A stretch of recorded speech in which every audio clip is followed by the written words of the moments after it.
Sukanya? We are live now. We can start. Okay, thank you.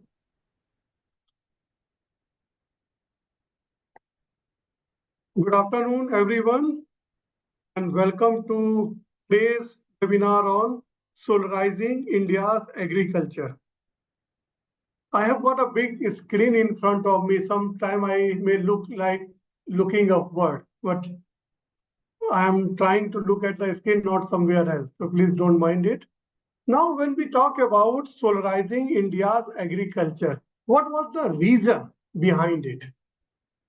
The first reason was or is electricity subsidies make up a large share of subsidies in the country. In the year 2023, this subsidy amounted to something around rupees 1.7 lakh crore, and it's a big amount. Now, where this subsidy is going? This subsidy is largely allocated to domestic and agriculture consumer, with the larger share focused on powering irrigation. Subsidy is not an issue as it is being provided to the farmers, but providing huge subsidy on electricity have caused different environmental issues. The first one is groundwater depletion and poor financial health of DISCOMs. Let's take the example of groundwater depletion. If I go by Central Groundwater Board report, in the case of Punjab, only 13 out of 152 groundwater blocks are safe. Majority of groundwater blocks are overexploited. In India, something around 17% of the groundwater blocks are overexploited. So when you map groundwater depletion and the air farming is happening, so you will find some kind of overlapping at these places. Now let's come to the DISCOM. Central government and state governments are providing huge subsidy to the domestic consumer as well as to the farmers. Now, these subsidies are not provided directly to the farmer, but DISCOM has to provide to the individuals. And it's a job of the central government and state government to provide the subsidy, return the subsidy to the DISCOM. However, state governments have failed across the country to provide that money to the DISCOM well in advance, and this has become one of the cause of poor financial health of DISCOM across the country. But something is being done in the country.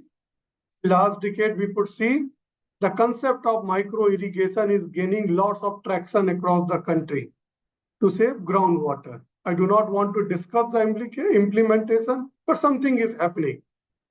Government has also launched Ujjwal Discom Assurance Yojana, where state government has to take over the depth of Discom in next 2 years. Now, another avenue to decrease the burden of subsidies from state government could be the introduction of solar water pump. The government of India launched the PM-KUSUM scheme in 2019 with a vision to solarize agriculture in India. CSE has done a report on implementation challenges with the scheme. Like this report is available on the website and you all can download it free of cost.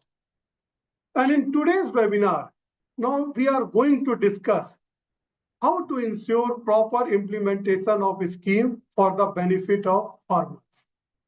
For today's webinar, we have got Mr. Anas Rahman. He is a senior policy advisor for IISD Energy Program and is based in India. His research concerns energy access with focus on solar irrigation. We have also with us Professor Debajit Patil. He has got 25 years of experience working on renewable energy, clean energy, solar electrification, decentralized energy, mini-grid, energy gender poverty, water, energy, food nexus. He has featured in the top 2% world scientists by Stanford University. And today we have also with us, she has not joined. We have Miss Meenu Chaudhary from Horticulture Department, Rajasthan. She is here to join. And I have also with us Vishal Rajput, a farmer from Sonipat. वो आपको बताएंगे क्या क्या दिक्कतें आई थी जब इन्होंने कुसुम scheme के अंदर अप्लाई किया था और अब कैसा महसूस कर रहे हैं। और मेरे साथ है माय कलीग वानी। Vani, I would now request you to share your presentation. You have got 10 to 13 minutes for making this presentation. Vani. Thank you so much, Nivit sir, and welcome to all the participants and all the speakers. I'm going to start talking about the report that CSE has done on identification of implementation challenges of the PM-KUSUM scheme. And through this report, we have aimed to identify best practices so that we can accelerate the implementation of the scheme over the next few years. I'm just going to start presenting my screen. Give me a second.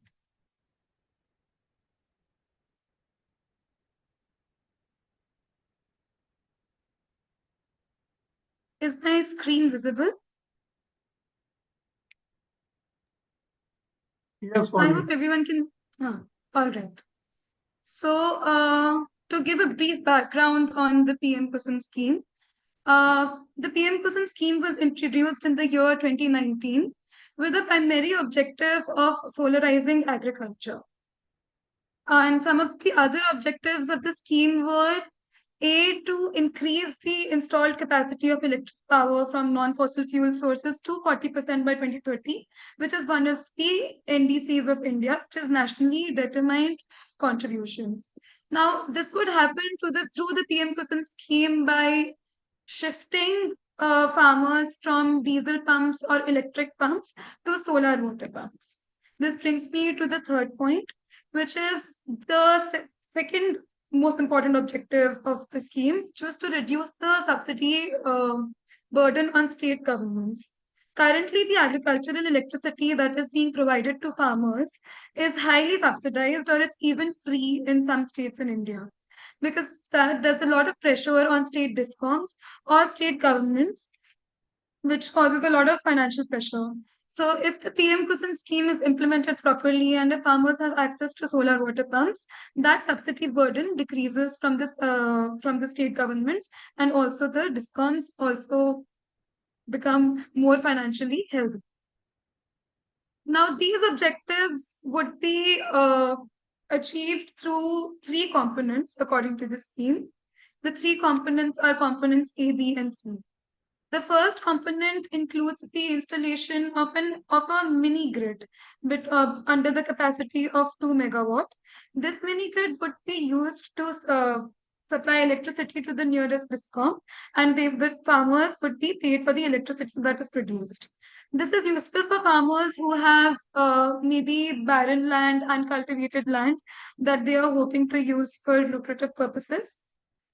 Component B includes installation of standalone solar-powered agriculture pumps up to the capacity of 10 HP or even 15 HP. They receive subsidy till 7.5 HP on these water pumps. These water pumps are generally used to replace the diesel water pumps that farmers have on their lands, or even replace the electric water pumps that they have, that we will discuss further in the presentation. Component C is slightly similar to component A, in that it includes the installation of a mini grid. This mini grid is then used to supply electricity to the nearest substation and power the agricultural feeders that they have.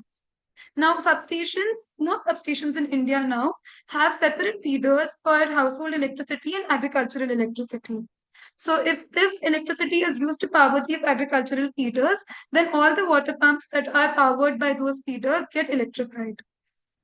This is one component under component C. Another subcomponent under component C is installation of grid-connected solar water pumps on farmers' lands. So for example, if I'm a farmer and I have an electric water pump grid connected electric water pump, then I can replace it with a solar water pump, which will be connected to the grid.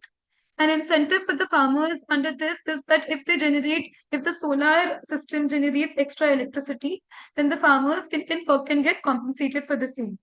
So these are the three components that PM-KUSUM scheme has been divided into to achieve the objectives that have around which the scheme has been designed. Now, currently, according to MNRE, till June 2024, Component A had achieved about 4% of its targets. Component C had achieved about 1.5% of its targets. And Component B has been relatively more successful, having achieved around 30% of its targets. In total, the PM-KUSUM scheme has achieved 30%. Now, this is since 2019 till 2024, which is 5 years into the scheme, we have achieved 30%. Now, out of this 30%, Rajasthan, Haryana, Uttar Pradesh, and Maharashtra are some states which are performing well. We have highlighted Rajasthan, Punjab, Haryana, and Chhattisgarh over here because those are the states that we surveyed during the report. And I will speak more about that in a minute. But currently, Haryana, Rajasthan, Uttar Pradesh, and Maharashtra are the top performing states, and Haryana, Rajasthan, and Uttar Pradesh alone make up to 48% of the total installations of under Component B in the country. And one of the more underperforming states is Punjab, which is actually primarily an agrarian state. However, under PM-KUSUM Component B, they have only been able to achieve around 12% of the targets that were set. And under components A and C, we haven't seen a lot of implementation yet. It has been clear from the last slide that most of the implementation that has happened under PM-KUSUM scheme has happened under component B. So that's the component that the report has focused on, and that's the component that we are also mostly going to be discussing today.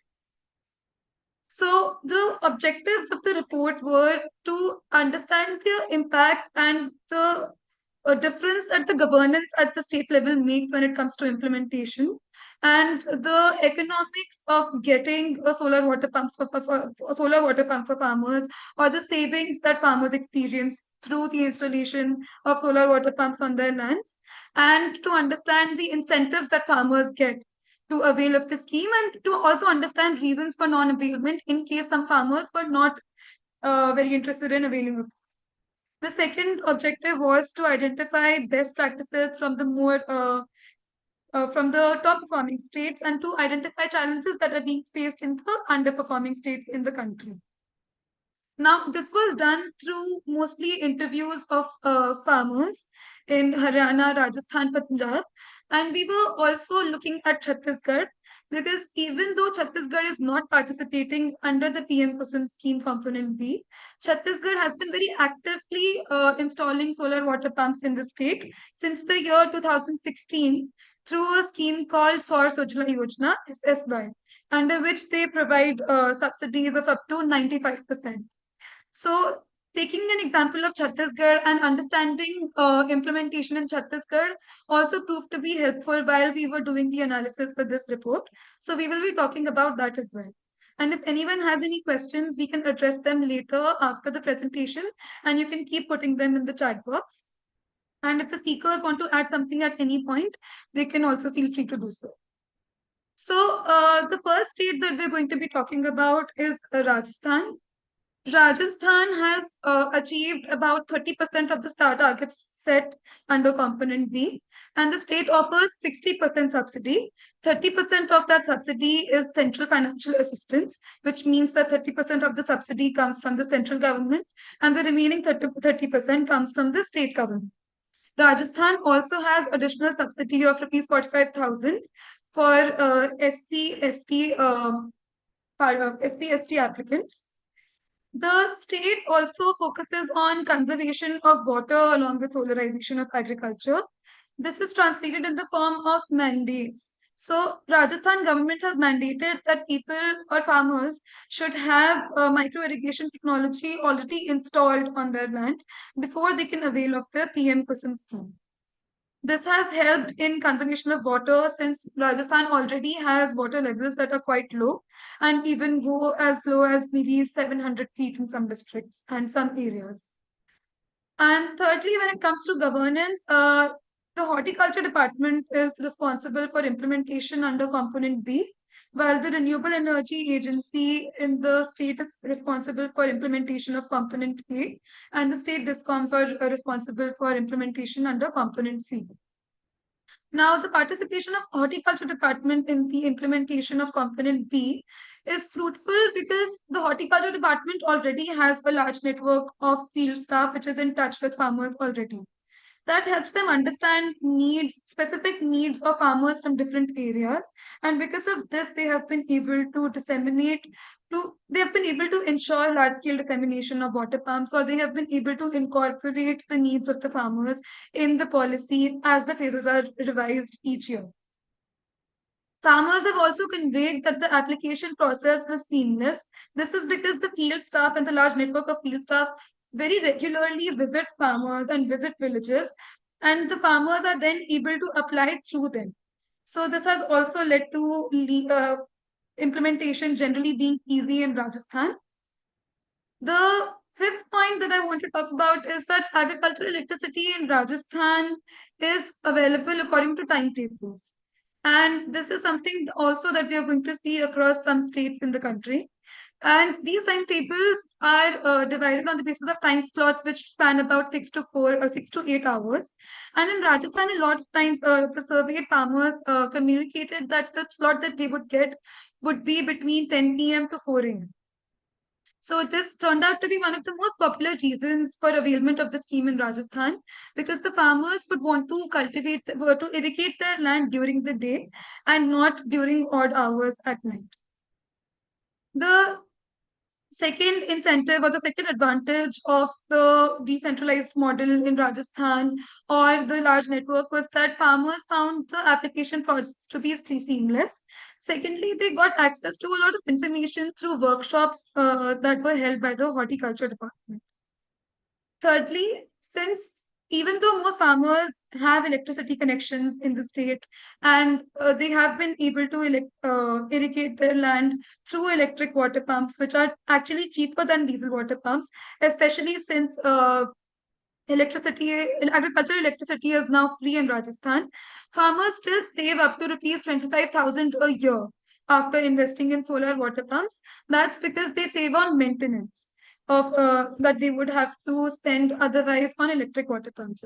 This is because under MNRE guidelines, 5 years of operations and maintenance are also supposed to be provided to farmers free of cost for the first 5 years. Now, some of the reasons for non-availment of the scheme in Rajasthan were that the upfront costs of the solar water pumps, despite subsidy, are high. The surveyed farmers paid between rupees 1 lakh to rupees 2 lakh, and they had to pay this amount in a single transaction to avail of the scheme. Because of this, many farmers who had not availed of the scheme expressed that if they had gotten the option to pay for the solar water pumps in installments, then they would have maybe availed of the scheme or they would have applied. But because of the knowledge that uh, they would have to spend this amount of money in one transaction, they were a little hesitant in doing so. Another reason was that electricity is available for those 6 hours and farmers have electric pumps on their lands. So the farmers who did not want to spend money on solar water pumps were hesitant in doing so and were pretty okay with the odd hours of agricultural electricity that the farmers get. So that's like a large picture of Rajasthan. The main advantage that Rajasthan has is that they have a decentralized model and that the horticulture department is working directly with farmers, causing ease in implementation. And one of the major challenges is the fact that farmers have to pay for the solar water pumps in a single transaction, and the amount, despite subsidy, seems to be a little high for farmers. Secondly, we talk about Haryana. Now in Haryana, the nodal agency which is taking care of component B is HAREDA, which is the Haryana New and Renewable Energy Department. And the state discoms are responsible for implementation under components B and A, components A and C. Haryana offers 75% subsidy. Out of this, 30% subsidy is through the central government, and the remaining 45% is through the state government. Now, here Haryana stands out in comparison to Rajasthan and even Punjab, which we are going to talk about later, because Haryana is providing in Haryana, farmers only have to pay 40% of the total costs of the solar water pumps. So this makes the solar water pumps substantially cheaper for farmers in Haryana. So most of the farmers that were interviewed in Haryana also did not have electricity connections on their land that they were cultivating. So they were using diesel water pumps. And in Haryana, farmers would end up spending lots of money on diesel and maintenance of these diesel water pumps. So the most popular reason for farmers shifting from diesel water pumps to solar water pumps was the fact that they would end up saving. As I have written here as well, farmers were spending about rupees 55,000 a year uh, on diesel and maintenance, and now they would basically have to spend zero after shifting from diesel water pumps to solar water pumps. Now, some of the reasons for non-availment in Haryana were that, to provide a little bit of a background, the solar water pumps are divided on the basis of pump sizes are divided on the basis of horsepower, HP. So there are pump sizes available: 1 HP, 2 HP, 3 HP, 5 HP, 7 HP, 7.5 HP, 10 HP. Now, and water levels vary from area to area. A village can have different water levels in different areas. Because of this, different farmers have different requirements when it comes to pump capacities and pump sizes. And that's why MNRE has also provided subsidy on different pump sizes until 7.5 HP. But under PM-KUSUM scheme guidelines, farmers can avail the scheme for water pumps up to the size of 10 to 15 HP. The problem was that in Haryana, uh, water pumps of different horsepower were not available. For example, only 3 HP surface pumps were available and 7.5 HP submersible pumps were available. The difference between surface and submersible pumps would be only this much, that surface pumps would be used in areas where water level is not too deep, is not too low, and submersible pumps will be used in areas where water levels are deep or very low.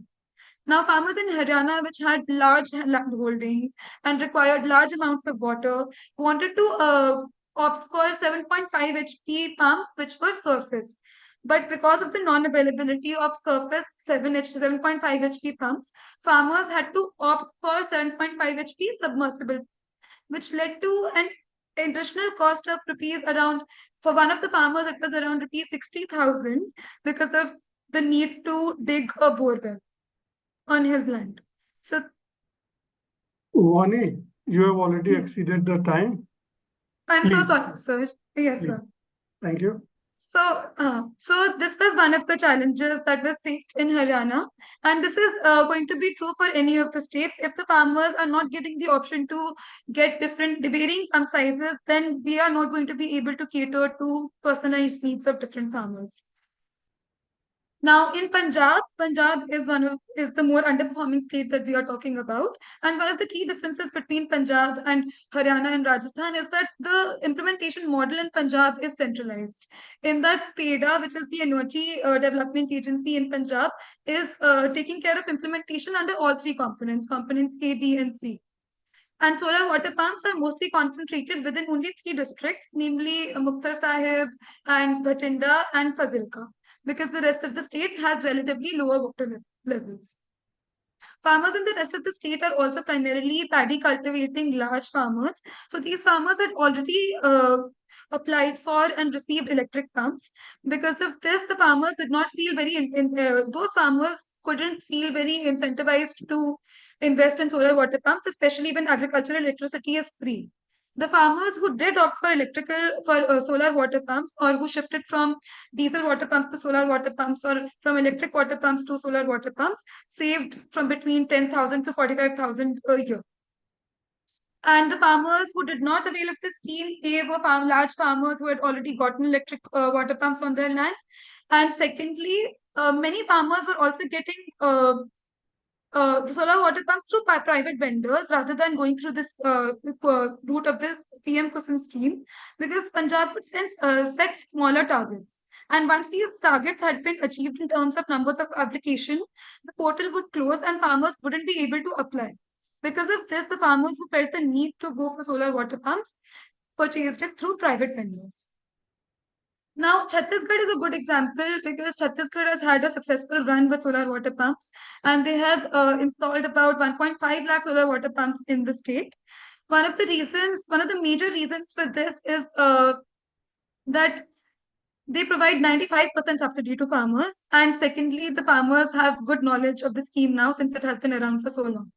And some challenges associated with this scheme are long waiting periods because of the large number of applications, and also the fact that Chhattisgarh has provided good electricity to farmers. They don't have to follow timetables. They get electricity for about the entire day with minimal power cuts. So farmers who have access to electricity prefer electric pumps over solar water pumps. Now, overall, the challenges of the scheme, I will very quickly go through these slides. Overall, the challenges of the scheme are high upfront costs, the fact that farmers have to pay in a single transaction, and if there is a centralized implementation model in a state, or the lack of availability of varying pump sizes. These were the challenges that were identified through the farmer interviews conducted over these states. And some of the way forward, we are also going to be discussing through the experts that have joined us today. But to give a brief introduction on that, the way forward would maybe include increasing subsidy amount for farmers if required, since a lot of the budget that was allocated to the scheme has not been used. Around 91% of the budget has not been used. And that implementation model should be decentralized rather than centralized. And if the farmers could get the option to pay in installments, then that would be great for farmers as well. I'm so sorry for taking up so much of the time. And thank you. And over to Nivit sir and the rest of the panelists, and I'm extremely sorry. Thank you very much for the lively presentation, Vani. It was really like Vani has traveled to different parts of Rajasthan, Haryana, and Chhattisgarh in the mid of hot summer. She did the survey during the month of May and June when we were trying not to leave our office. And thank you very much for the kind of work which you have done, Vani. Now, I would like to invite our panelists, Mr. Rahman and Mr. Professor Patil. One quick word from you on CSE's finding and something you would like to add on how to ensure successful implementation of KUSUM scheme in India. I will start with Mr. Rahman. Thank you, Nivit, and thank you, CSE, for giving me this opportunity. So I won't spend a lot of time introducing myself and everything, but yeah, I'll quickly get into the topic. So first of all, congratulations. This is a very timely, very insightful report. I have gone through it thoroughly. And in the past, we have worked on something called the guidebook for PM-KUSUM, which was aimed at state policymakers. But I can really say that a lot of this validates what we had in that book. And this comes from the ground level, while that was purely based on our interaction with the state officials. So this is, definitely a timely addition to this knowledge base in PM-KUSUM. I want to highlight a few things. One is you have an interesting choice of state here. First of all, there are two states where there were the scheme functions very well, but there are also two states where there was a previous scheme before PM-KUSUM for solar pumps, which is state level scheme. And if you plot that, the 2x2 matrix, you can see states in all quadrants. So there is an interesting choice of state. And what the experience from the states says that, definitely it's a game of the ownership of the scheme, whether the state is taking the ownership of the scheme or not. So let's take the example of, say, Rajasthan and Haryana. Both of them have gone far beyond what the PM-KUSUM guidelines says. They have involved multiple departments to get the applications coming in. The Haryana has that portal called Saral portal, which is their good governance portal, where they have integrated this very well. So all those things is actually a sign of the state government itself taking the leadership of the scheme and the ownership of the scheme, and that's what is most important. I think what going forward, what we can think, and MNR is already thinking about a PM-KUSUM 2.0. I think going forward, the main issue there is how can we incentivize the states to take this ownership. So one recommendation you have already provided, which is the decentralization of the process, whole process. I'm not just saying the decentralization at the state level, but from center to the state. For example, in currently PM-KUSUM, the tendering process, the process of application procedure, everything happens at the state, at the center level, and it is going down to the state. If we can give that flexibility to the state to sort of do their own tendering, to find their own the vendors, etc. I think the implementation will speed up a lot.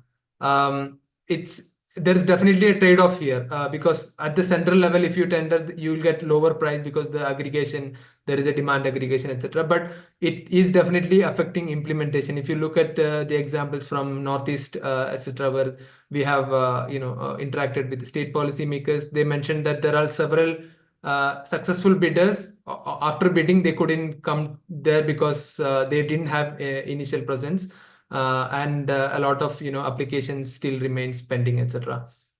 So I think decentralization is key to transfer it from these a lot of processes from the union government to state government.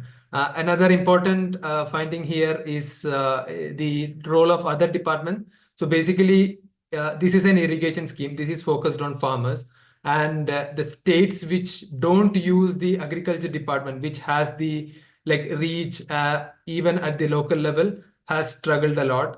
If you look at the successful example for Chhattisgarh Saur Sujla Yojana or Rajasthan scheme, the horticulture department is the lead. So they have that ground level presence, while many states have focused on their implementing agency, the state implementing agency, which is the State Renewable Energy Development Agency, which is a technical agency. It's not an agency which is has the skills to or they are set to go to farmers and get their demand, etc.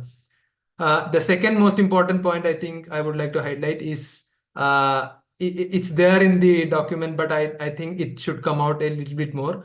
What are the advantages of solar pump that we can leverage?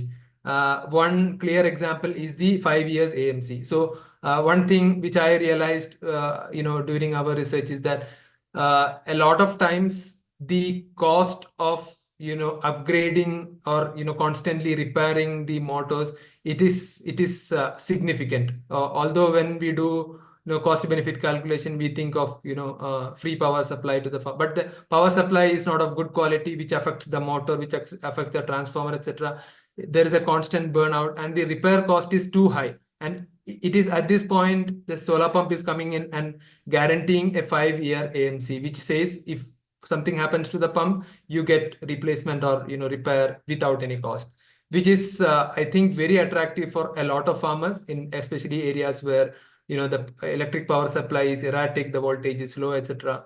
And I have seen some vendors in Chhattisgarh actually talking about extending this 5-year AMC beyond that 5 years for an annual cost. And there are several farmers who are ready to do this, because farmer always think from their economic perspective, and if he or she can make sure that their pumps get repaired for an annual amount of money, they will, I mean, at least in some cases, they will definitely do that. And this ties back to what I was saying, the need for decentralization.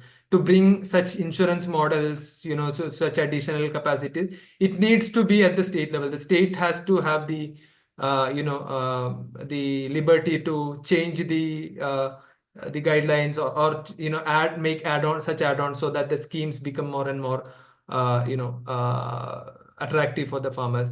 Another example you have quoted also is in Rajasthan. In the case of Rajasthan, there is specific pumps are not available whether it's surface pumps. I can cite a similar example from Eastern India, especially Jharkhand, West Bengal, where the water level is so high. I mean, it's not utilized at all. You need very low capacity pumps like 1 HP, etc., which is not available under the PM. There are options where the state can do tender, but it's not in the main structure.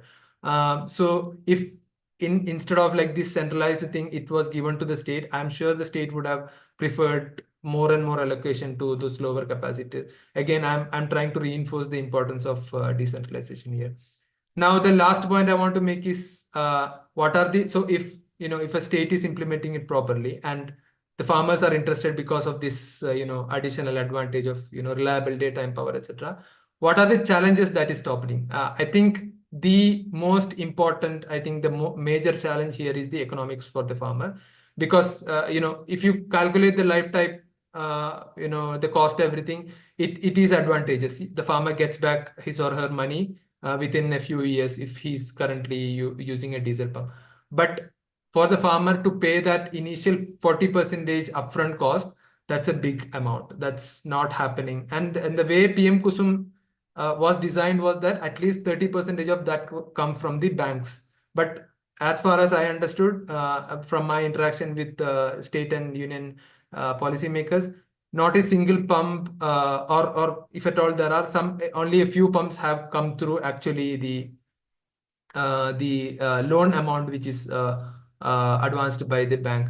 I'm not, this is an area which I'm not clear why banks are so hesitant to do it. I mean, there are structural reasons of farmers not very not being seen as very creditworthy, the risks of previous loans, etc. But even beyond that, we wanted to check with the bankers whether their assessment, the credit assessment is of solar pump is. And what I understand, and this is not backed by like any calculation or anything, what I understand is a lot of banks even now go by the economics which was 5-year-old or something, where the cost is very high. But in fact, the solar panel, everything, the cost has drastically come down. The credit, the break-even period is less than 3 years in our calculation in areas where the pump is used for more than 1,000 hours, which is which is most of the places in India. So this is an area where we need to, the knowledge community need to work with the banks to understand what is it that holds back them, and what additional information can decrease this risk perception within the banks. And the other and final thing is water. Water was mentioned here.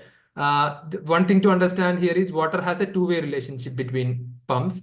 So how does a installation of solar pump affect a groundwater? That's an important question.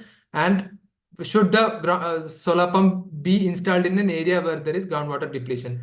For the first question, I don't think it's an important concern now, because the number of solar pumps so far is about 4 lakhs, whereas the number of pumps across India is more than 3 crores or something. So it's a droplet in a sea. At least for now, solar pumps don't add a lot to the water depletion. But on the other point, where should solar pumps be installed in areas of high water risk? I think it shouldn't, because of purely economic reason. If a farmer is investing in a solar pump, he or she expect that pump to work for another 25 years. And that's the economics of a solar pump.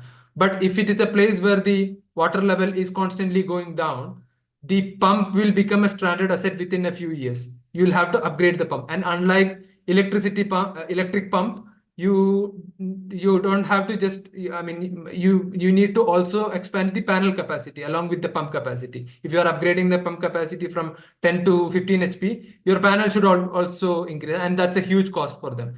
And for that reason, I would strongly argue against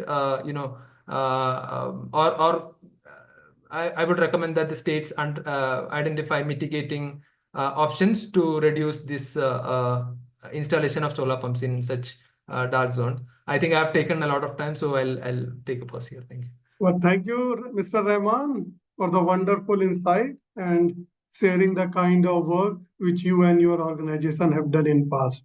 Now I would like to invite Professor Debajit. Debajit ji, thoda sa your feedback on Vani's presentation and your insight how to ensure successful implementation of KUSUM scheme in the country. Thank you, Nivit. Am I audible? Because Yeah. my system was, yeah, okay, because my system was creating some problems. So thanks, Nivit, and thank you, Vani, for a very wonderful presentation. And I must compliment CSE for undertaking this particular study, especially Vani, who you said, Nivit said that you used your during the scorching summer heat, you were doing the study. So I think it's a commendable effort. And the report is really good. I'm sure that it will help the policymakers and other stakeholders to learn from what challenges. I was going through the report before this webinar, and I found you have identified a lot of challenges, and I've also given recommendations. So I hope that some of those recommendations reaches the policymaker, and they take cognizance of those recommendations and make the scheme a better scheme for. So you mentioned about that there is a greater probability, or rather there is a advantage of shifting from diesel to solar. Now, this is an advantage which I think, incidentally, my first publication almost in 1996, if I remember correctly, or 97, was on solar pumps, how to shift from diesel pumps to solar pumps and what is the economics. And in 1997, the cost of diesel was 15 rupees. And the solar pump, that means in terms of solar, it was about 400 rupees or per watt peak was the standard thumb rule at that time. Now it is less than 100 rupees, right? And diesel is now 90 rupees. At that time also, solar was beneficial as far as the total yearly cost is concerned. If I add up all the costs that I incur in a year, including the capital cost and the loan repayment cost. So solar was, I think, 10 or 15% beneficial. That means that was lower than the annual cost for using a diesel pump. And now with the solar prices reducing so drastically and diesel prices increasing, I'm sure that it is definitely, solar is definitely a better option. Now, when I look at the number of diesel pumps in the country, there are roughly around the agricultural census, the last agricultural census, as mentioned in the as a start question in the parliament in 2022, it said that there are about 12 million diesel agricultural pumps in the country. And the KUSUM target is 1.2 million, which is just 10% of the total diesel pumps in the country. So that brings me to the main query, that, or rather the research question, that despite KUSUM target being only 10% of the total agricultural pumps in the country and diesel being extremely costly vis-a-vis the solar pumps, why then people are not shifting to solar pumps and from diesel pumps? I'm not talking about the grid electrified pumps. I'm just talking about the diesel pumps. So I think that's a big question mark there, why it is not happening. And some of the reasons I can see why it is not happening. Many of the reasons you have already highlighted, but I think I will not discuss about the reasons that you have already highlighted. What I feel, and I'm not saying it I'm saying it from my experience and intuition. I have not done any study on this. I've not discussed those things with the stakeholders. I'm just throwing some ideas for others to think about them. I think the central government decided about the scheme with 30% subsidy to be offered by the central government and 30% to be offered by the state government, without going deep into the fact whether the state finances are strong enough to give the 30% finances or not. And my intuition gets corroborated when I see states like Assam, which has some good number of targets, but have implemented 0 pumps. I think there is the achievement is 0. Or some of the other states in the eastern region, which are very bad in finances, from where they will get that 30% finance. So that could be one of the reasons why we are not seeing enough implementation of pumps in some of the states. The second reason is that there could be some political credit taking, this sort of problem with different parties governing different state. And so if the central government is giving 30%, the state is giving 30%, who will take the credit? So the state may not be willing to be part of the KUSUM. I think Chhattisgarh is an example of that. Chhattisgarh has implemented more than 50,000 pumps under their state scheme. If they would have availed the central government subsidy, they could have implemented at least twice or thrice of that number, right? But they have not done so. I don't know why they have not done so. It could be one. What I am saying is that could be one of the reasons. Now that brings me to the question whether if a state is not contributing its share, can a farmer get the solar pump with just central government subsidy of 30%? I'm not sure whether the scheme allows for that or not. So if the state is not contributing the 30% and the farmer is taking a loan of 40% and getting a 30% subsidy from the central government and bringing in another 30% from whatever source he or she wants to bring it in, will the central government allow the farmer the subsidy under KUSUM? I am not sure whether it is allowed or not allowed. So maybe if the state doesn't have money, this could have been another way of at least getting some pumps implemented wherever the farmer can afford or wherever the farmers can get the benefit of loan, if the farmer thinks so. So this is a point that I wanted to raise. The second point is about Chhattisgarh again has a very good solar pumping program because Chhattisgarh has the maintenance ecosystem developed because of the huge successful mini grid program that they have implemented. Almost all the districts in Chhattisgarh has the maintenance ecosystem. So they piggyback the solar pumping program on the maintenance ecosystem developed under the mini grid program, which incidentally was successful because the state government provided operational subsidy, 25 rupees per household per connection to the state nodal agency in for implementing mini grid. So that similar programs are not there in case of Odisha, Assam, West Bengal, and other places where they are unable to piggyback on existing programs to provide or develop the maintenance ecosystem. In West Bengal, at one point of time, it was there, but after the leadership left Webreda, I think the systems started to dismantle and the maintenance ecosystem is not there right now. So we have to see how do we develop the maintenance ecosystems. I don't know what MNRE is doing to develop that. I think with the PM rooftop solar program in place, the maintenance ecosystems have to be developed if the PM rooftop solar program have to be made successful. And I see an opportunity here of developing a combo scheme of rooftop solar and solar pump for cash crops. In most of the states in India, I come from the eastern state of Assam, and I've traveled to almost, except 3 states in India, I've traveled extensively in the rural areas in all the other states. And in most of the states, every farmer grows cash crop within their habitation area. So can we have smaller capacity solar pumps combined with rooftop solar to utilize the pump capacity throughout the season to have optimal utilization and for the cash crops and also for providing lighting service in the house? So can these schemes be combined? I don't know whether there's a provision for combining schemes or not. Probably we can try this out in some states. Because I have seen mini grid program in West Bengal, in Sundarban, where there was the mini grid developed. Webreda used to say that you cannot connect a small capacity pump, 1 horsepower pump with this mini grid connection, but every farmer or every beneficiary of mini grid will have a small pump connected to the mini grid, though it was overdrawing energy from the mini grid, but still they will go cash crops by connecting it to the mini grid. And they're growing what you call it betel pan, the betel nuts and betel leaf. And that requires a lot of water. And they are doing cultivation of those betel leaves using a solar pump connected to the mini grid, which was illegal in nature. But now it can be made legal through this rooftop solar scheme and solar pump, combination of rooftop solar and solar pump scheme. So this is something that can be thought about.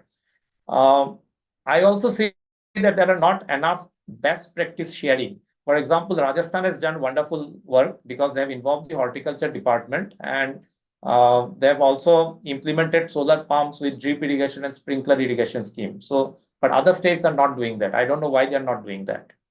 And this brings me to another question, another issue, which I have seen happening in many states about the designing of the pump as prescribed by some of the manufacturers. I'm not saying all manufacturers or equipment supplier.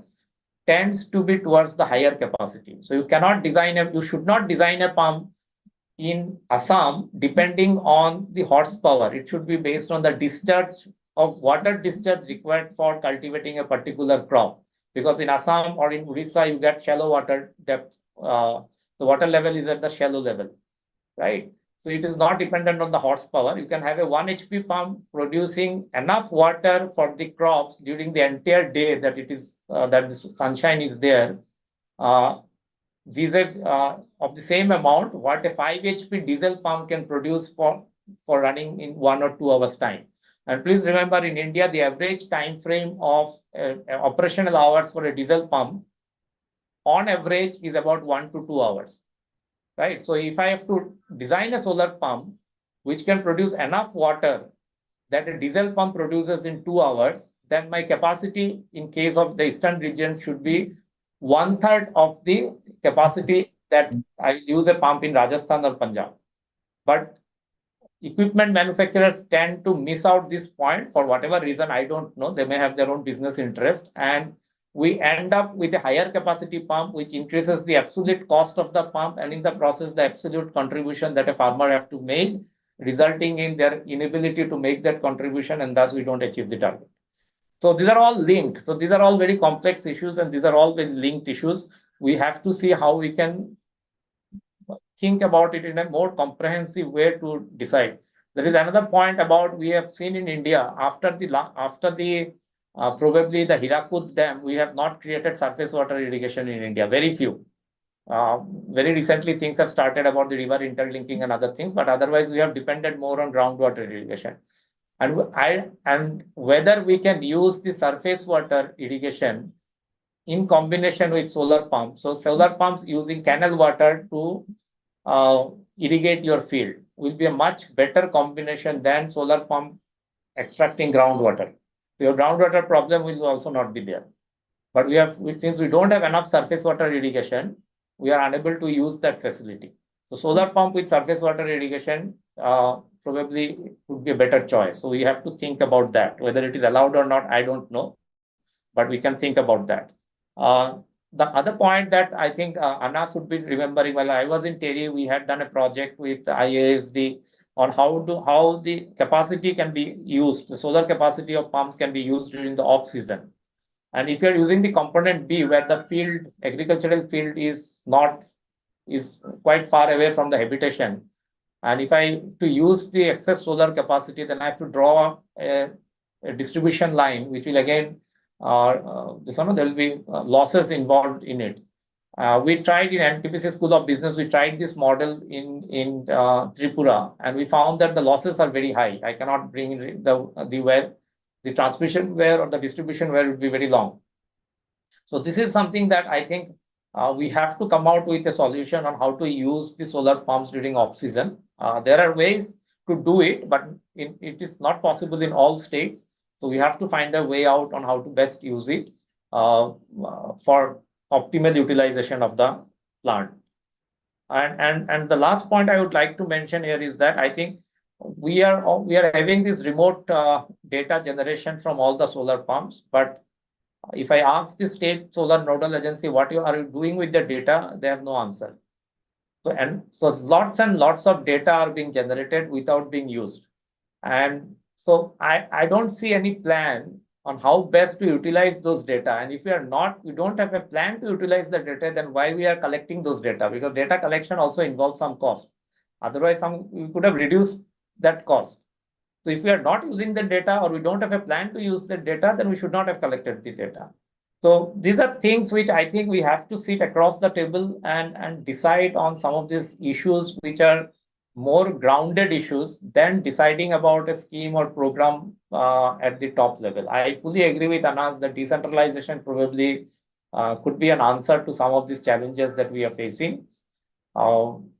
Maybe the government have to involve all the state nodal agencies, take their inputs and see how best we can what we can do is that I remember while we are implementing this, the Lighting a Billion Lives program, while I was in Terry and I was leading the program, we discussed about the centralization, standardization and decentralization quite a bit at that time. And we came to a conclusion that while you have to design a program with proper standards and everything in a centralized way, but the implementation and decision making of it after you have taken the broad decision or you have made the boundary condition of the program, that have to be done in a decentralized way. So I think it has to be a combination of centralized and decentralized model, which will help the implementation in achieving the target for the KUSUM component. So I will stop here. I think if there are any questions, I would be happy to share my thoughts, but just wanted to share some of these thoughts. Hopefully this will add some value and stakeholders can start thinking about some of the points that I have raised so that we can come out with some good conclusion which can help the sector as a whole. Thanks. Thank you, Professor Devajit. And we are also planning for a national conclave or RE, maybe in the month of December, where we will have a session on KUSUM scheme. I think that could be a wonderful time to have serious discussion sitting in front of everyone. Next मैं बुलाना चाहता हूं विशाल जी को.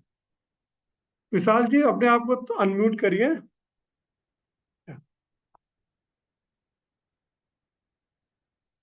हम लोग आपको unmute करना होगा. ठीक है विशाल जी, आप मुझे सुन पा रहे हैं? आपको हम 3 से 4 मिनट देंगे. आप थोड़ा अपना एक्सपीरियंस बताइए कि कुसुम स्कीम से आपको क्या कोई फायदा हुआ है? ऑब्वियसली इसमें फायदा तो हुआ ही है और बहुत सारे फार्मर्स हैं मेरे साथ साथ गांव के जिनको काफी फायदा हुआ है. पहले लोग इसके बारे में बहुत ज्यादा इंटरेस्टेड नहीं थे, ना स्कीम के बारे में पता था, और फिर पंप एक दो जो इंस्टॉल हुए थे उसको लेके भी थोड़ा सा डाउटफुल थे कि क्या ये काम करेगा या नहीं करेगा. तो लेकिन जैसे आप जो गांव का जो सबसे पहला पंप था उसने एक अपनी परफॉर्मेंस दिखाई, उसके बाद थोड़ा लोग क्यूरियस हो गए और जाके देखने लगे. और आज की डेट में ये है कि एक अच्छा रिस्पॉन्स जो है मिला और सब लोग इंटरेस्टेड है. जो गवर्नमेंट अभी Haryana government time to time अपने फॉर्म्स लेती है, एप्लीकेशंस लेती है इसके स्कीम के लिए, लेकिन अभी ये है कि फार्मर्स कुछ एक अभी भी रह जाते, इतने इंटरेस्टेड है लोग कि हर बार 10 to 15% की ग्रोथ, जो एग्जिस्टिंग पंप्स हैं उन पे 10 to 15% पंप्स की डिमांड और बढ़ती जा रही है. हाँ जी, थोड़ी और बातें बताइए, क्या फाइनेंशियल बेनिफिट हो रहा है? कितना एक्स्ट्रा मनी एक फार्मर कमाने लगा है? ये जिस तरीके से आपका 5 years की वारंटी जो देती है कंपनी, उससे उसकी जो कॉस्ट आती थी ईयर में 2 बार, जो पंप की मोटर हुआ करती थी वो पंप जल जाया करता था, सॉरी, तो उसकी कॉस्ट अब फार्मर को नहीं पे करनी पड़ रही है. दूसरा, जो डीजल पंप्स थे उनकी रिप्लेसमेंट हो रही है. ठीक है. थर्ड ये है कि जो इलेक्ट्रिसिटी पंप्स हुआ करते थे उनको इंस्टॉलेशन में टाइम लगता था, आप कनेक्शन अप्लाई करो 2-2 3-3 साल तक, लेकिन अब इंस्टेंट ये हो रहा है 2-3 मंथ के वेटिंग टाइम के बाद. तो इरिगेशन का जो एरिया होता था ना वो काफी लिमिटेड हो जाता था समर्स के टाइम पे. तो अब जब ये सोलर पंप्स आ गए हैं तो इससे क्या है कि इरिगेशन का जो एरिया है वो बढ़ रहा है और एग्रीकल्चर का जो कुछ हद तक सिकुड़ जाता था, सिर्फ धान तक ही सीमित रहता था, वो अब इनके आने के बाद काफी ज्यादा हो पा रहा है और रात में नहीं घूमना पड़ रहा है फार्मर को खेतों में. तो उसको हर तरीके से फाइनेंशियल हेल्प मिल रही है. चलिए, धन्यवाद विशाल जी. अभी हॉर्टिकल्चर डिपार्टमेंट से धनवीर वर्मा जी को बुलाना चाहूंगा. उससे पहले let me take few questions from the audience.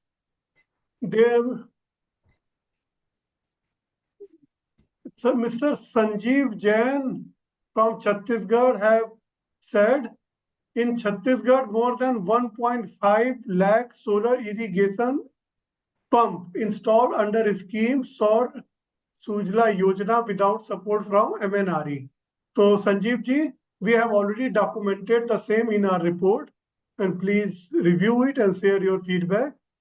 Mr. Vishal Agrawat said, currently what component is active? So component B is most active, something around 31% implementation. Component A is around 4% and component C is around 1.6%. Mr. Vijay Meghnai have said, estimate of CO2 emission from diesel pump not appear to be correct in the report. Please check. We will share the reference for our estimation and we will get back to you, Mr. Vijay. And Mr. Sanjeev Jain has said, why under PM-KUSUM A and C achievements are very poor. So Vani, be ready. First, I would like to invite Mr. Dhanveer Verma or Meenu Chaudhary. Are you there, Dhanveer ji? From Horticulture Department, Rajasthan. आप हैं मीनू जी?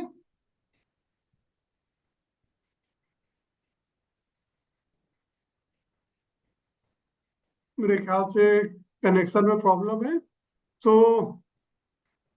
You can reply वानी, ए और सी के साथ क्या problem हो रहा है? जी sir.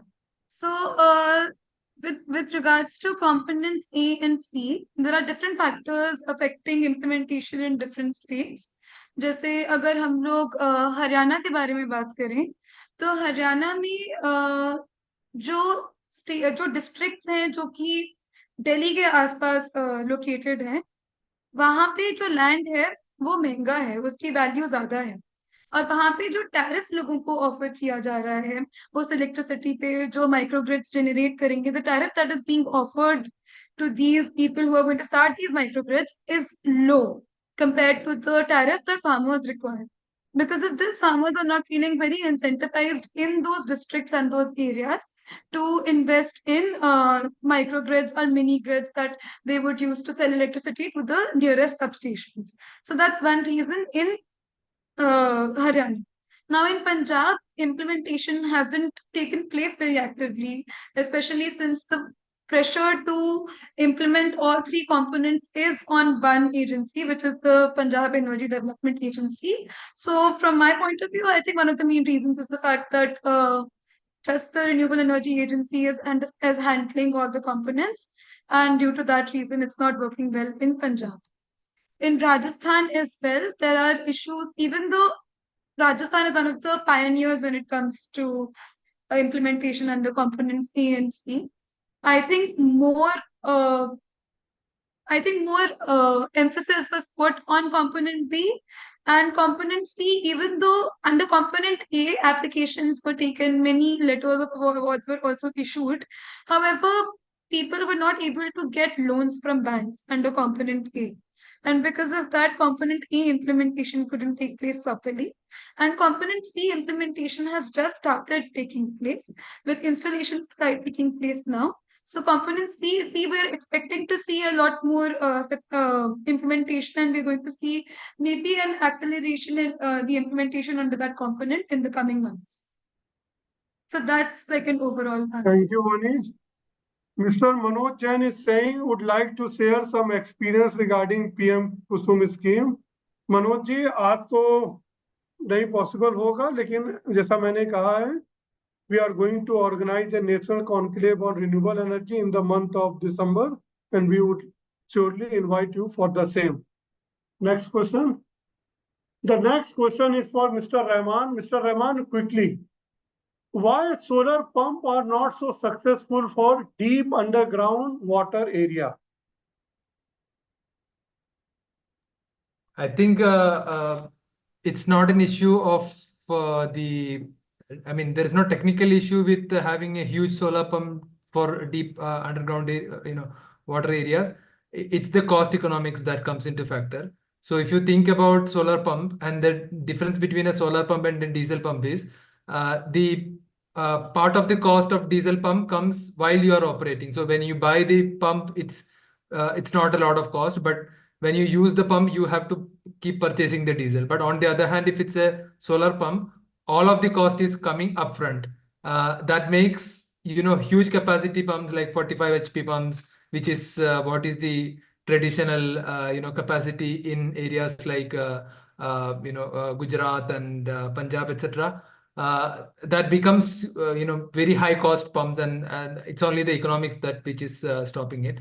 And as I said earlier, it is also not advisable for solar pumps in these areas. The reason being, even if you have the money and you bought it, say a 45 HP capacity pump, if the groundwater is continuing to fall in the next 4 or 5 years, that pump won't pump out enough water in the 5 years later, right? But you have invested so much, you need it to work for another 25 years or at least 20 years. So it's not really advisable in areas where the groundwater is constantly going down to have this solar pumps. The issue is much larger. There is the incentive for farmer, etc., which is not within the capacity of any particular technology to resolve it. It is a much larger like governance issue. I mean, I don't have a solution for this issue, but I don't think solar pump is a solution and can be tweaked in any way to become the solution. Next question is for Professor Debajit ji. The question is by Pradeep Yara. Is mini grid scheme adopted to southern states like Andhra Pradesh and Telangana? Professor Debajit? Yeah. Yeah. So, the way this scheme has been implemented in Chhattisgarh is phenomenal, because they have implemented at one point of time, they had more than 1400 mini grids, low capacity mini grids. Now I think Sanjeev Jain sir is here in the meeting. I think he can give a better detail. I think they have around 800 mini grids, operational mini grids running now in the forested areas. In case of southern states like Andhra Pradesh and Telangana, the government of India is under the DDG program, Decentralized Distributed Generation Program. Mini grids were approved in those states. Some of these and has also been implemented, though I don't know what exactly is the status of those mini grids, whether they're operational or not. Long back in Tamil Nadu, also some mini grids were implemented. Of course, they were not very successful because Tamil Nadu, as we all know, has grid electricity almost everywhere. But in some of the remote areas in Tamil Nadu, in the forested areas, mini grids were implemented. In some cases, they were successful also, but I don't have information about the exact status right now, the status as on date.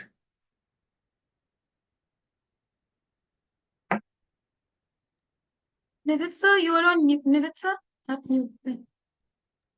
Thank you, Professor Debajit ji. We have already crossed the time limit, and here I would like to conclude today's webinar. PM-KUSUM scheme is a welcome step towards powering the agriculture sector with clean energy. The sector aims to solarize the farm sector and aims to reduce dependence on fossil-based energy. While the scheme is progressive in nature, there is also an urgent need to provide farmers with additional sources of income besides traditional income from agriculture. The risk from climate change impact on the food production cycle is the most and thereby affect the farmer's income. It would be prudent to deliberate on emerging solar energy business model for the farm sector, such as agrovoltaic, which offer dual use of land for energy generation and food production. This will significantly upscale and enhance the value of energy generation for the agriculture sector and providing farmers with an assured additional source of livelihood, which is resilient to climate change issue. With this, I would like to conclude today's webinar. I thank Mr. Rahman, Mr. Debajit, Mr. Dhanveer, Vishal, as well as my colleague Vani and Sukanya. Thank you very much for all your support and participation. Thank you. Thank you.